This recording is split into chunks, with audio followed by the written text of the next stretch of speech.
Chers internautes, très heureux ya koya kokutana na bino ba papa pe ba mama. Bonjour, bonjour. Mbote mbote na ba Congolais de père et de mère. Partout où Bokoïko se retrouver dans le monde. Ba compatriotes na biso surtout bino. Boyebi ke ngongango yango o wapi na memela kabino les actualités politiques de la République démocratique du Congo. Topé Sarabino en gros et en détail. Maïnyo Somazali Koleka, Namboka et Kolo Congo. Il y a de véritables Congolais. Ba Congolais à solo o bazape liboso déjà ya ba poste téléviseur na bango. Na soutien Koluka Koyeba pays na bango elalaki ndenge nini pays elamuki ndenge nini. Na soutien Koluka Koyeba est de la République Maïnil Mazali Koleka. Na soutien Koluka la situation sécuritaire. Nenge Koloba qui Tolobi, nous allons continuer Koloba. Cette fois-ci, tu as caméra, Maboko Mibale na Kakasaki. Moya Wangana, et Zate pour Maboko Mibale, Tokangi na Kakasaki. Yo Maboko no Mibale quand on se retrouvait la Saki à Batundengeni caméra. Sur la Zalagi Libo, on va Ngaka Kata. Mais Maboko Mibale sur la Kati. Et avocat on ndeni na kotikala inapte non to remettre li solo awa to remettre makambo ya est de la République. On doit parler de Wazalendo musala ba osala bandeko soki to ana armée les plus puissants eza ba Wazalendo Kagame mayele sili Kagame asali nyonso akokai kosala to remettre li solo boyeba Maï Mazali Koleka. Bon aimer vidéo, bon commenter, bon partager. Nabino peut besoin hésiter. Où est la chaîne de référence Nabino? Que la chaîne on demande à repérer Sabino d'informations sûres, fiables, Yamboka Nabino, pour que vous allez informer au temps réel na Maïnyo Mazali Koleka, la République démocratique du Congo. Kagame, il était sûr. Na ba plan machiavélique on y s'attaque du bosso à président Tshisekedi. Aïe que Tshisekedi a recouvert la piège naïe. Abonsani que Abundana Moutou a incarné mon politique. Moutou a incarné mon politique. Tshisekedi a politicien, mais Tshisekedi a politique. C'est-à-dire quand on parle d'un politicien, c'est autre chose. Mais quand on parle de politique, c'est encore une autre chose. Le chef de l'État n'est pas un politicien. Les politiciens sont caméra. Banani. Le président Tshisekedi incarne le mot politique. Kagame n'a pas plan machiavélique azalaki d'abord signe avec l'infiltration que nous avons au sein de l'armée. Ndenge kaka NSA, Agence nationale de sécurité américaine, est conduit par les Israéliens. Parce que les Israélites, les Israéliens, basent à un niveau le plus élevé à ce qui concerne la sécurité. Comme preuve, le service secret le plus influent au monde est Mossad. Mossad va gérer en gros, ce sont des juifs. Pour vous dire que dans le domaine de la sécurité, les Israéliens, les colons, plus. Donc, clé ISB n'est pas le ici, président Tshisekedi, quand il sacré ISB, au monde a ennemi na yo nyonso. Les Américains ont déjà identifié. Batoyo babaki. Tant comme après à Makambuya deal parce que le deal est salamaki huis clos. On les a ba secret d'état aussi batté pour Hiroshima après si biso ordre ya koloba makambu wana te. Mais tous informé bino bon c'est l'accord avec les États-Unis et la RDC. Accord aussi Salema. Parce que ceux qui accord et Salema quitté, comment les États-Unis le numéro est à SIA a révélé Makamozo Salama la frontière na biso na Ouganda. Comment si nous n'avons pas signé les accords avec les États-Unis, la Russie, parce que la minute la Russie et les États-Unis ont même moral. SIA américain n'a qu'à GBN de dévoiler qui secret. Alors, infiltration au Kotaka, au Joseph Kabila préparaka. Kabila préparaka infiltration na neloko kaka moko. Pour ça Kabila ezalaki atika pouvoir te bomona rango et puis bozomona rango ça se fait. Si vous connaissez Babiloko, il y a Bumbeke, Bimi, il y a dialogue là-bango, et ça toujours moyen par excellence, il y a la Kabila Ndela pour Kabila Zonga. Parce qu'à un pays où il y a Kabila, il devient maintenant un peuple nomade, sans pays. Il y a un milliard, mais il y a un bango. Mouton Soto Yambié, et place au coup de 17-18 ans, il a décidé de revenir à Congolais. Comme c'est qui est le président, et bon, celui Soto Yambié, à Rosal la Bissonine.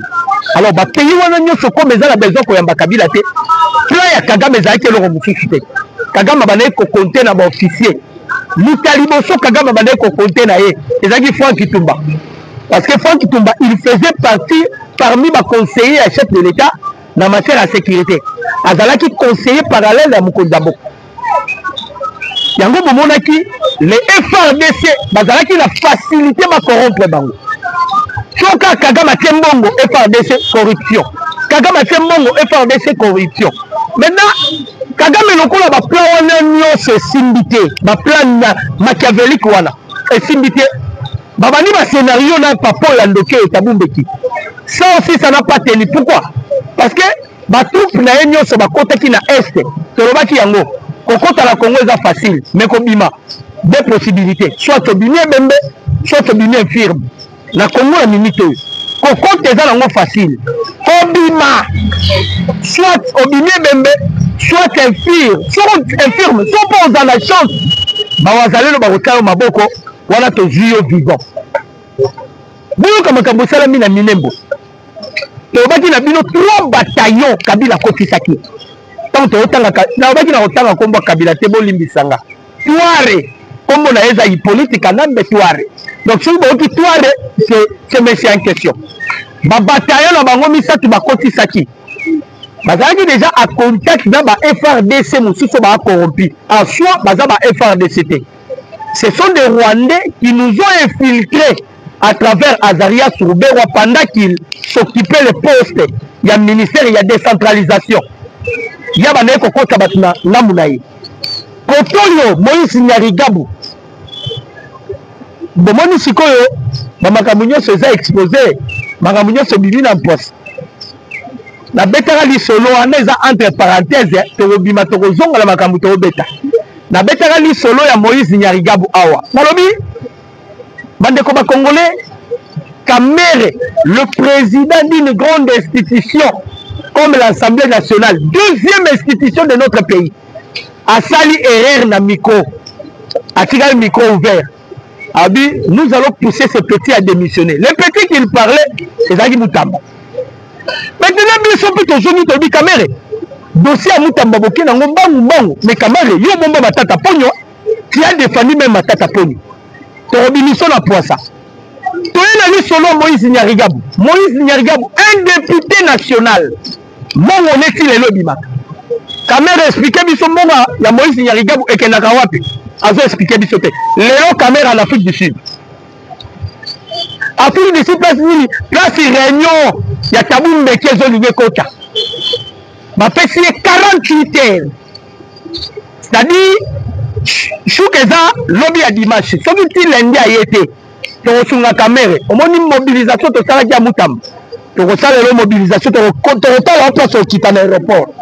Tu ressens la soit na Congo Brazzaville, soit na l'aéroport place au Kita. Parce que ça c'est blaguer avec le peuple congolais. Tu vois qui est à Kobimana Poissa. Ce sont des gens. Bazako Kosabana Mukondamboka, mais en soi ne sont pas avec le chef de l'État. Christian Chiwe Watangaye Awa, Awanga Nakati. Christian Chiwe Walobi, Ayebaki na jour. Ayebaki na Mouto Falaki Abomana Mukondamboka. Ayebaki. Abimi, oh non, moi, je suis loyal au chef de l'État. Au va loyal au chef de l'État, tu te retrouves en Afrique du Sud. Et pas Yatabou Mbeki Bato et Bakomplota pour le Mouzel Roi Désiré Kabila. Bato se complota pour détruire ce pays. Kamere en Afrique du Sud et pas Tabou Mbeki. Si vous êtes loyal au chef de l'État, ok, ça va en Afrique du Sud. Ok, ça va en Afrique du Sud, Kamere. Ma plan nyoso. Bazali sous l'espoir, il y a guerre na Est. C'est ça la réponse. Bandeko, Wazalendo a silisi bango mayeni. Côté est que Paul Kagame a sous l'espoir. D'abord, ce qui fait l'avancement d'une rébellion, ezali parrainage de la communauté internationale. C'est-à-dire, rébellion c'est un bon rebelle. Rébellion c'est un bon rebelle. Il faut que la communauté internationale, soit les États-Unis, soit la France, soit d'autres pays. C'est alors que rébellion est causala avec des avancées significatives. Mais maintenant, on va stationner. Maintenant, la place à bouger. Ah, tu vas commencer à maramba ouvira. Lukuta, nanga romobeta ma formule. Lukuta. Oh, ils ont encerclé Ouvira. Ouvira encore encerclé. Ouvira, il y a Emir Williams Yokakombo Yakotumba.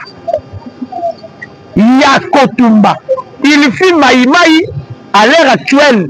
Aza, chef, il y a troupe, il y a Bawazalend. Au côté la wapi. Au côté la wapi. Difficulté américaine si batimbela ki Kagame.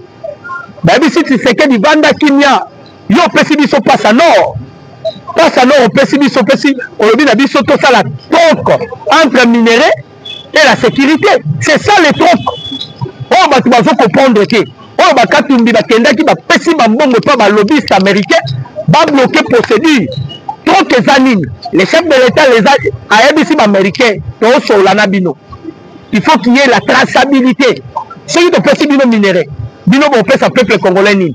Oh, pour qu'on d'abord le bien liboso, bon kende bon effacé, makambo bon commencer la balkanisation à RDC. Que le Congo ne sera en aucun jour balkanisé. Les Américains vont signer. Yami Balé, il faut que le Congo récupère leur souveraineté et son intégrité territoriale. En plus, bino de Sengeli vont protéger Ango. C'est alors vous allez voir que Donald Trump a consulté Mastanaye.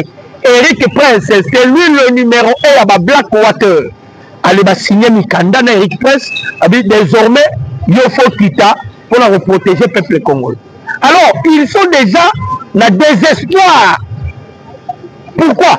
Bah, ici, nous sommes au Bongo Kotaka. Bongo Banaï Kokota na Grande-Bretagne. Bongo Banaï Kokota en Allemagne. Bongo Banaï Kokota Bisika Nyoso. Bah, ici, Bongo Banaï Kokota, ce qui faisait de Paul Kagame un orgueilleux. Vous imaginez le président Kagame a fait la point de presse. Pardon. A fait la parade avec les officiers rwandais. A dit désormais, il faut que ma bombe sur ma mandouki. Bon, ma bombe na ma sassi. Bon, gérer na ma bombe. Bon, bibisa, bon, tirate. Mais quand cité, à la place à Rosa Munition, à la place à Rosa Mandouki, Donald Trump a promis qu'il y a le Yoka Canada armes. Le premier arme, tu seras frappé sur le plan économique. Le deuxième arme, tu seras frappé sur le plan diplomatique. C'est-à-dire, sur le plan économique, Rwanda na minito, il y a une dépression sur dépression. Il y a l'inflation monétaire. C'est-à-dire, bah, je souffrir. Bah, Américain va coincer, bah, pour bah, ça qui est. Bah, pays où il va payer sa carrière, bah, aide humanitaire. Il faut tout préciser le qu'on a bien. Rwanda, Bomoni Rwanda, Rwanda ne vit pas avec le minerai congolais. Qu'est-ce que le Rwanda fait?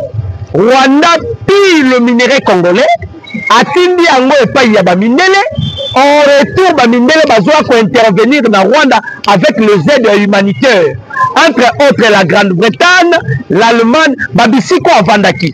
Ceux qui vont na Grande-Bretagne, tozalaki na deux blocs, ezalaka na ba conservateurs, na ba travaillistes. C'est de la même manière avec les États-Unis. Bazala ba démocrates, na ba républicains. Alors, ce sont des travaillistes qui protégeaient Paul Kagame. Ils ont été renversés par des conservateurs. Kagame n'a plus d'appui et pas il y a la Grande-Bretagne. Aux États-Unis, la plupart, ce sont des démocrates, Bandoki. Mais les républicains, bah, vu déjà Bush, la Bango Balobi, cette fois-ci, les États-Unis collaborera avec des institutions et non avec des individus. C'est-à-dire, bah, bloquer Kagame sur tout le plan. Ndenge ba bloquer Kagame, Kagame atikala na carte moko. Carte wana Kagame bengi kamera. A bengi kamera yo fo longwa déjà na lombangu batimbela te. Kamera mo biso ba amitié to timbeli yo déjà en avance. Longwa kende déjà comme ça. lokola dialogue eza du 3 au 6 yo ekokutamela o déjà en Afrique du Sud nalobi bapesi ye ultimatum soit aye soit atikali mais de l'autre côté déjà bazo préparer les bombes nalobaka yango déjà un jour nalobaka na bino ndenge makambo za kokendele nakomi bongo na déjà molili na Assemblée nationale. Le président de l'Assemblée nationale il sera destitué azala babavire tala ebele akosa Congo mobima Kamere akosa Congo mobima pas tellement na Congo mobima ainsi que la communauté internationale. Oh massacre et salami na moba 319 personnes bakufi bandeko kilelo justice na biso pe er moto omona ngo mystique eloko wana kilelo Kamere bo interpeller été normalement Kamere on devait l'interpeller après sa biso source d'information après ça ya moba 319 personnes massacrées kilelo toyebaka yango te tobenga bato moba mais ce monsieur là amelaki bangi autonome. Comment il peut donner des informations qu'il ne maîtrise pas, qu'il n'est pas sûr, et puis pour aller plus loin à Kosiba tolobaki ezalaki ba jeu objectif ezalaki nini bato belé na Congo baki na besoin guerre filate donc toloba bato belé il y a aussi des infiltrés qui n'étaient pas députés. Plusieurs députés, ils sont à connivence avec des rebelles. Bon, on remarque que dans le Congo, il y a comme inachevé. Bandako zo matalisu ndenge matakite. C'est-à-dire ba immeuble bozo mono yo makila bandeko na biso ba congolais ya SND tongi ba immeuble. Yango ba tuona baninga ki guerre esilate. Mais ben il faut comprendre que le président Tshisekedi a dit non. 30 ans c'est trop pour permettre que sous ba kufate. Même le président américain a dit en tout cas ba congolais ba kufa le soute. Et même ici copie ya batu. Batu belé copie baby. N'est pas baby ba ali sur la place à revivre te non moni ba caméra ba komi ko positionner maintenant kana bango tolobaka bandeko ndoki ato bombami atala repungwa ozokoya te moko sala un jour erreur yo kansake to abutu ke to ala moyi oyindoloka ba eko bakangi ato za mayele na repungwa ozokoya te o sala kaka un jour erreur parce que batbalobaka na 9 jours ezalaka mpona moyibi te jour moko mpona mokolo nango tala ndenge camere tozwi maboko mibale na kati ya saki maboko mibale et toi tu me diras que Kamere incarne la vision du chef de l'État. Moi je dirais non. Tu as mis ça bas congolais. Kamere a écrit un ouvrage na ouvrage ana loba pourquoi j'ai choisi Kabila. Mais lorsqu'il s'est confronté à Nina Kabila, Kamere devait encore écrire un ouvrage pour nous dire pourquoi il a quitté Kabila. Il n'a pas écrit ça. Il n'a pas écrit ça. Aujourd'hui, sous papa Oyoyo, incapable de gérer immeuble. Papa Oyoyo est incapable de gérer immeuble. Martin Fayou. Fadenhouse, on est incapable de gérer. Avant de parler au biono, papa s'est dit une invitation et pas il y a tabou mbeki. Ce qui est pour la makambu ya pete kokende. Bazalaka déjà une extension à kokende. Mais tellement il a été chassé de l'opposition à cause de la versatile qu'il est, à jouer parce qu'opposition à cause de la tête. Tantôt on a kenda, sans position. Sans position, je banate. Tabou mbeki si tu sais que tu as tué à cœur. Oye na retard. Ba plan nyoso Kagame ataki na mesa ça n'a pas tenu. Kagame zuna ba moupe la 5 ans. ABC oyo abe donation pardon, oyo amongo. ABC toko bunda yo kozonga président à Symposium. Son bini président, tu vas sélectionner maintenant tous les évêques. Bino nyoso boandolo bela kaka dialogue tolobaki déjà objectif ya dialogue. Ba oluka ba matelanga ina yo congolais na mutu. Kabila lokola ba pays nyoso Afrique boye. Ba komi ko banga ye. Il est tantôt na Rwanda, il est tantôt na Côte d'Ivoire, il est tantôt en Afrique du Sud parce que même Cyril Ramaphosa, il a trahi le président Tshisekedi. Bon comme Kambu Sadek a lobby pour comprendre. Aimez la vidéo, commentez, partagez les liens. Bon comme Kambu Sadek a lobby. Faut que bango nyoso ba obima na bango na poisse. Toyeba kango. Ba obima na poissa. alobi nini eza pasi Sadek aolela aleli nini yango yo. Le président de la République démocratique du Congo, Félix Antoine Tshisekedi Tshilombo, critiqué par la SADC pour des retards de paiement. Il y a des cautions autocotisaka na ba SADC, ba EAC. Et là ba caution autocotisaka. Maintenant, ba remarquer que Mukondamboka a cotisé les sous-coutés. Maintenant la SADC a commis qu'on critiquer Mukondamboka. Ils oublient que le président Tshisekedi a mis déjà ba manœuvre dilatoire na bango. Charles on a consacré ba pays nous sommes monnaie zingi biso batikala kolinga Congo te tous ces pays ici pourquoi balinga biso te balinga biso te parce que bayebi ke tant nzamba banaye kokela quand Dieu dit dans 7e jour que Dieu se reposa de son œuvre nzamba la rende na est alala kisko kolamuka ya nzambe avant nabiki na ye na est à cause tellement ya bénédiction pour les Alamboko au Congo ba pays frontalier nyonso balingaka Congo te on a alobi yango alobi ba congolais bo simbana na bomoko ba pays nyonso zingi bino lingaka bino te.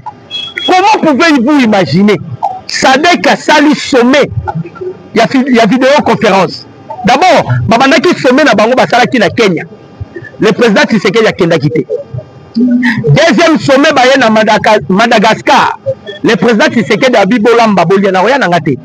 Troisième sommet il y a vidéoconférence au chef de l'état zalaki tête à tête avec Paul Kagame. Bobi Kagame makamba senga Tshisekedi alobi maintenant nazongi na raison ba proposition nyonso yo pesa kinga Tshisekedi naza po ya kondima yango mais bon ça la sorte que toyoka na biso ka ba congolais pourquoi tu as reçu américain na makambo tête Tshisekedi abibino bomoninga mo amuke. Combien de fois toqué dans l'Union africaine, vous êtes incapable de résoudre ces problèmes? Combien de fois on a fait venir la SADC incapable de résoudre ces problèmes? Combien de fois EAC incapable? Tu sais que dans le but instant auto commis, moi tu sais que dans la simate. Na kozonga simate, nous allons affronter maintenant le pire. Alors pour la baron baboni tu sais que déjà orgueillé. Akokai kolo babongote. Akokai kosala bongote. Le président Tshisekedi a brillé par son absence lors du 45e sommet de la communauté de développement de l'Afrique australe, SADC en cycle, alors qu'il risquait d'être privé de parole pour n'avoir pas honoré l'intégralité de la contribution congolaise au financement de la force conjointe SAMI-DRC. Cette organisation régionale qui s'était pourtant tenue aux côtés de la République démocratique du Congo depuis la première agression rwandaise en 1998, constate un net refroidissement des relations avec Kinshasa depuis 2021. Entre le CAC, le EAC, la SADC et le CRGL, plusieurs experts estiment aujourd'hui que la RDC traverse une phase d'isolement diplomatique croissant. Président Tshisekedi a tué Bango, comme vous parlez. Le chef de l'État a tué Bango Nyoso, Oba EAC, Oba SADC, Bino Nyoso Bokele Mupandi. Parce que Batuana Nyoso, Baza la poche à Kagame. Surtout que, et l'on va motiver Bango, Bandeko. Même dans le bâti na Bino, les défis que le chef de l'État a relevés, et ça défi et l'équipe a défi Nyoso. Demi défi en aux années. 600 titres d'exploitation minière. Bandeko.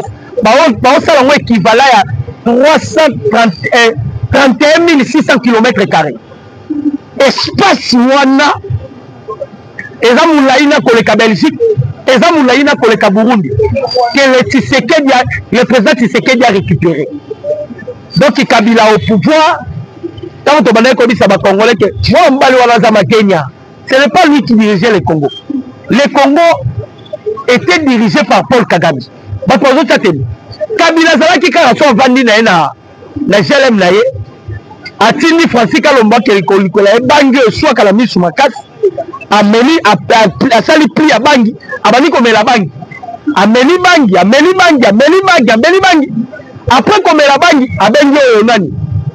Papa Onani Azali gouverneur Onani Kimuta a Betie Bambata Abeni Zakari, Abeti Bambata. C'était ça Kabila, ce qu'il faisait. Il a morcelé le Congo. Il a vendu nos terres rares. Il a vendu même des minéraux rares. Mutuabongo, Oba Sango, Baoluka, Azongawa. Mutabongo, Oba Sango, Bazobunda Bunda. Bazako s'est comploté. Yango Bomoni Baki Kosa, les locaux dans l'Afrique du Sud. Dieu merci, parce que le gouvernement congolais Baobi Balamba, Balia. Et là, on dit que Kagame trouble. Et là, on dit que Kagame trouble. Et Zali Moussalo Bawazale de Baso Sala. Bande Kolanga. Bawazale. Non, on met la bino du solo. Balobi, selon cet élément de la coalition M23 RDF qui a été capturé par le Wazalendo, selon cet élément, Alobi Moye, Tokoufi et Belé, Alobi, plusieurs éléments de cette coalition ont perdu leur vie dans les forêts de Moutungu et dans les embuscades tenues par les Wazalendo. Parce que Bakangi Bangote, Nenge bataillon au Kotakiwana, Balobi, les bataillons qui ont monté vers les hauts plateaux à partir de Kaziba étaient au nombre de 900 éléments. Chose grave, ils sont retrouvés 120 éléments. Oh, Bakangi 120 éléments. Sur 900, on a. Dans haut plateau, les 120 éléments de Tokangi. Nous sommes toxini bango qui rejoindre Makanika. Oh, toxinda en avance, en appel. Maintenant, parmi bateau Tokangi, nous avons bazoloba, bawanda kobunga la forêt. Bawabunga la forêt, bamsou balobitang bawabunda bawazalendo. Bawazalendo bawokoma ba doublé. Un mot bakomi doublé, un mot bakomi ba triplé, un mot kabo do bazo monaté, bamo la biété. Mais Kagame ozala teti na niveau ni. Kagame ozala teti na niveau ni. Toi tu ne comprends pas que mabelo ozoya kobundisa oyo, eza mabele za sacré. Ba soda na ba okota facilement, mais kobima na bango eza ebende. To silisi ba officier à Rwanda. To silisi ba officier ba Somalien. To silisi na ba Kenyan awa. To silisi même ba mercenaires ya Irlande du Nord. On va dire kokotela Nangela Sahel. Avant même que le Niger, le Burkina et le Mali basala alliance ya État Sahel. Pendant kokotela Nangela Sahel, lorsque Poutine a pris contrôle ya Sahel parce que Mali avait récupéré Kidal, Bakangi Sahel, bah comment qu'il a la difficulté. Même au moment qui Macron, Emmanuel Macron, Ndoki, quand on va gagner na Burkina, va gagner na Mali, va gagner na Niger, accueillir na Bénin, à quelque ça là, bah terroriste na Bénin, bah djihadiste, bah Boko Haram, bah préparer qui bango na Bénin. Ndeba misusu ba quelque se retrouver na frontière na biso na Uganda. Ba Congolais ba na mawa out. Poutine azobeta Ukraine pour na nini? Oyeba ba Ukrainien basali. Les Ukrainiens ba doté ba ADF ba drone kamikaze pour ba biso ba Congolais. Poutine ozongela suko beta ba missile tata lobi na Ukraine. Ba sila ya kosila. Comment l'Ukraine qui est en guerre? Azuzo ba drone kamikaze apesa ba ADF pour ba ko ba ndeko na biso ba Congolais. Et c'est normal. Bat m'a révélé en Wazani. Et ça si américain, la KGB. Il y a des Russes. Bangonde va révéler que l'Ukraine a zokoti sa drone kamikaze. Ba drone kamikaze wana zokoti sa pour le moment wa Congolais. Pour le salabo, pour le salabo. Bandeko. Kagame komi na suka. Degré et de force septembre aussi la tête. Kagame il doit aller signer les a signé l'accord, il y a principe, il y a paix. Le col a déjà un sénateur, il y a Kagame, c'est Kagame. Il y a une sarabisson à Ramayel. Mais comment tu sais qu'il va te tromper? Tu te retrouves à Washington et tu as signé encore l'accord, il y a Washington. Cette fois-ci, si tu as bien qui ne signé, qu'on ne signé. Pour ceux qui ont signé, arrêt de mort. Il y a un Kagame à travers Kabumbeki, va créer qui est local pour Kaka qui ne signé. Comme le gouvernement congolais, même le président de l'Assemblée nationale. Donc il faut que Kamere Kaka à côté conférence soit intercongolais. Kamere, pour autant on dit au Congo. parce que wana on défier peuple congolais kamere soki okoti tokotala yo nzela okozonga Congo. Mon numéro c'est plus 243 89 63 95 965. Je dis et je vous remercie. Ciao.